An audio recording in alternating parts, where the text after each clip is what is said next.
Good afternoon, everyone. I am Dr. Mani Vashne from KIT Group of Institution, Delhi NCR. Today, I will discuss with you variation of mass with velocity and the most important Einstein mass energy equation. As you all aware of that, in classical physics, mass is invariant or constant. Even our daily life, mass is constant.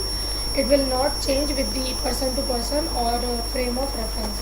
But in theory of relativity, it is not so. What will happen in theory of relativity? In theory of relativity, the mass of a body moving at very high speed v relative to an observer is larger than its mass when it is rest by a factor 1 upon under root 1 minus v square by c square. That is, variation of mass is m is equal to m naught upon under root 1 minus v square by c square, where m naught is rest mass and m is relativistic mass. That means in theory of relativity, mass is not a constant quantity, it is variable quantity. It depends on frame of reference as well as observer. In theory of relativity, mass becomes more if the object is moving with high speed. Rest mass means mass of an object when it is at rest position. So to find out the mathematical expression for variation of mass with velocity, we are considering two inertial frame of reference. One inertial frame of reference is S, which are at rest. Second frame of reference is S dash, which is moving with constant high velocity v with respect to S. Here we have two observers. One observer is O in frame S and second is O dash in frame S dash. Let us consider two identical balls with respect to O dash. Identical balls means both have equal mass. So these two identical balls are coming towards each other with respect to observer O dash with velocity U dash. That means ball A and ball B have same velocity, but they are moving in opposite direction. So for ball A, velocity component is U dash, and for ball B, velocity component is minus U dash. This all observation observed by observer O dash. After some time, these two balls are collide to each other and collapse with each other and coming to the rest according to observer O dash. Now, according to observer O, ball A mass is m1 and ball B mass is m2. According to observer O, velocity of ball A is u1 and velocity of ball B is m2. Now moving further, velocity of A is u1 and B is u2 from frame S, and these are given by relativistic addition of velocity relation respectively, as we taught in previous lectures.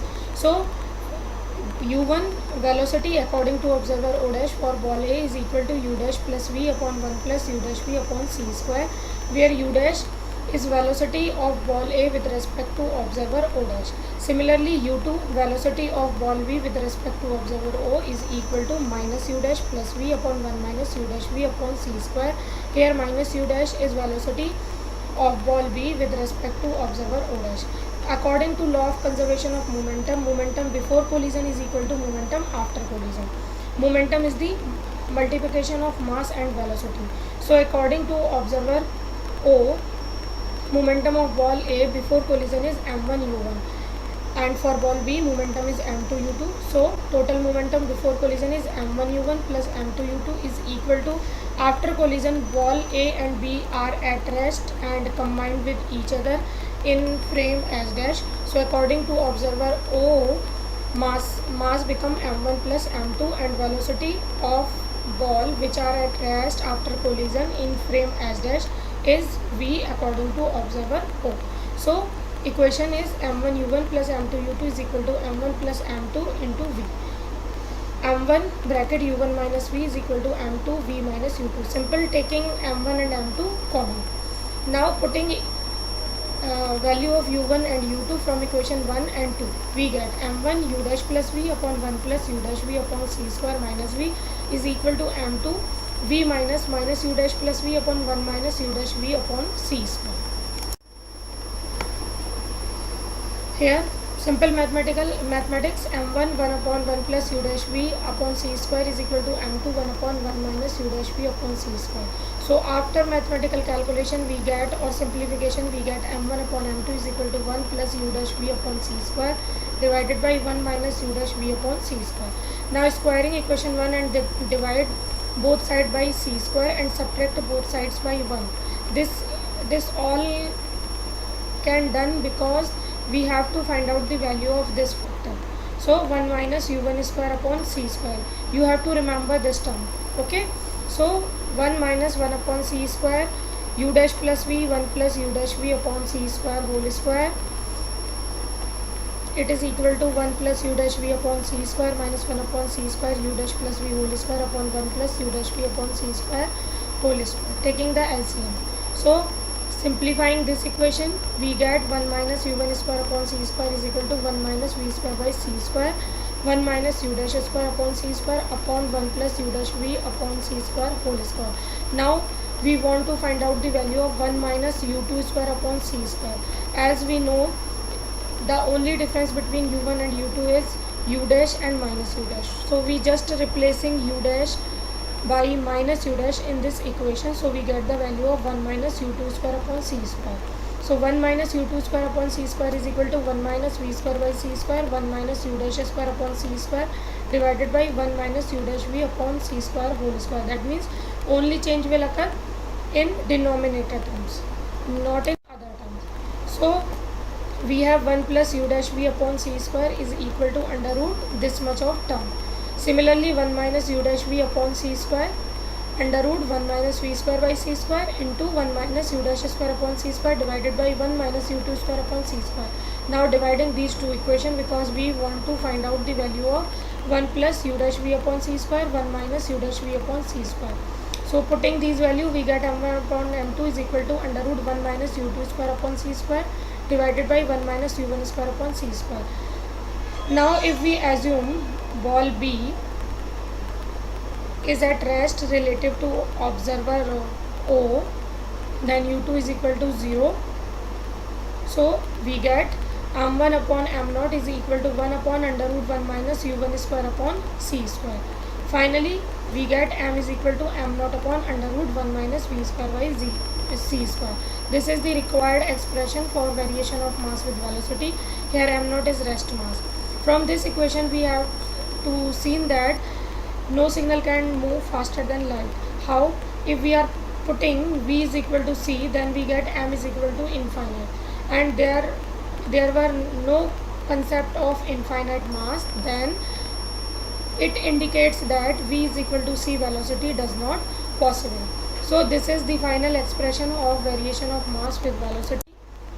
Now we are moving towards Einstein mass energy equation. This is the most important equation in theory of relativity or in our physics. According to this equation, mass can be converted into energy and energy can be converted into mass. As you all know, if we want to convert mass into energy or energy into mass, we have to provide high velocity c, and the Einstein mass energy equation is E is equal to mc square. So now here I am going to derive mathematical expression for relativistic kinetic energy and then finally Einstein mass energy equation.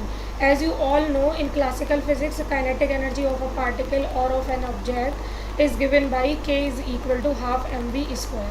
But here the expression is completely different because in classical physics mass is constant, but in theory of relativity mass is variable quantity.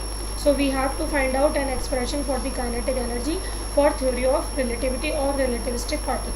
For this, we are considering a particle having mass m and moving with velocity v.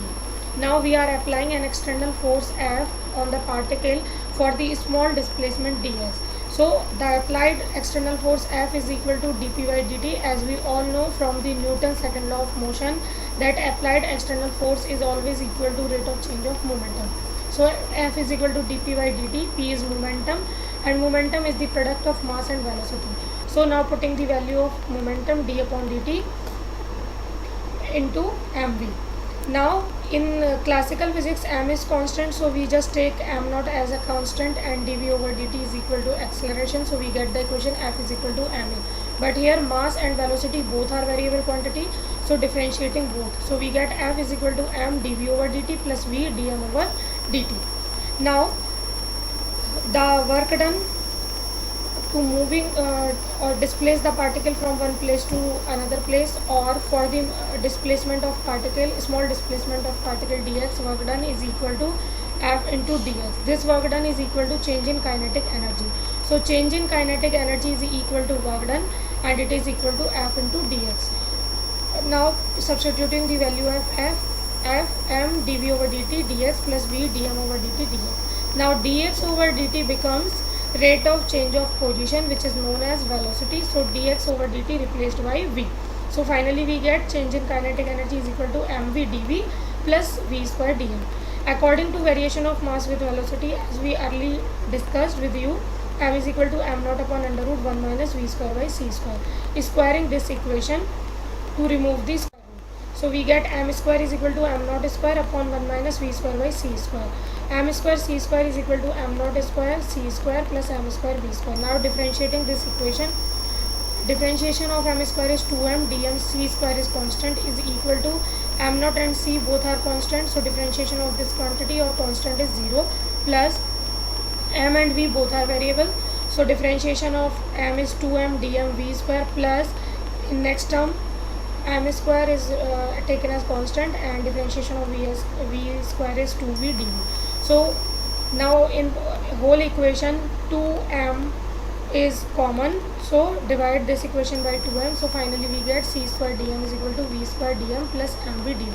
Now substituting this value in equation 3, because in equation 3 right hand side of equation 3 and equation 4 both are same. So we get change in kinetic energy is equal to c square dm. C square is a constant quantity, so we get change in kinetic energy is directly proportional to the change in mass. Okay, now we want to find out the total kinetic energy for the total displacement of x. So total kinetic energy Ek is equal to integration of 0 to Ek, because for minimum limit initially particle is at rest, so it has 0 kinetic energy, and the maximum kinetic energy is Ek. dEk is equal to c square integration limit of masses. When particle is at rest, its mass is rest mass, so I will take it m naught, and at maximum kinetic energy mass is m, because in theory of relativity, again I am telling you, in theory of relativity mass is a variable quantity. dm it is equal to m minus m naught c square. So Ek is equal to m minus m naught c square. So in theory of relativity, kinetic energy, or exactly says that relativistic kinetic energy is equal to m minus m naught into c square, which is completely different from classical physics. In classical physics we have kinetic energy is equal to half mv square, but in relativistic mechanics we have Ek is equal to m minus m naught c square, because in classical physics only we have one mass, that is rest mass, but in kinetic energy mass is a variable quantity, it will change with the velocity. So finally we get the relativistic formula for kinetic energy. Now comes to the total energy. As you all are aware that total energy is equal to rest mass energy plus kinetic energy.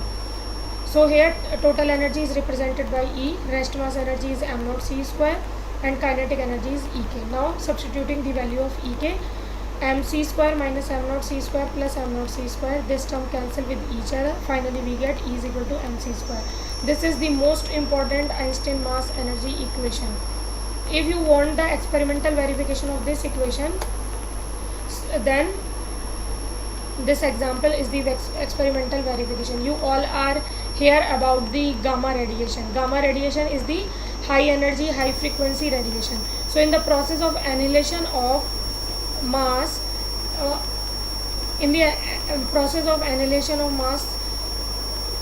electron and a positron combine and disappear, we find high energy radiation, that is gamma radiation, whose radiant energy is exactly equal to the rest mass of the respective particles. This process is reversible, that means if electron and positron are combined with each other, then we get gamma radiation. So electron and positrons are mass, and with the recombination of these two we get gamma radiation, which is the energy, high energy. Okay, so mass can be converted into energy and vice versa energy, that means gamma radiation divided into its component electron and positron. So this is the experimental verification of Einstein mass energy equation. This is all about theory of relativity. Thank you. Have a nice day.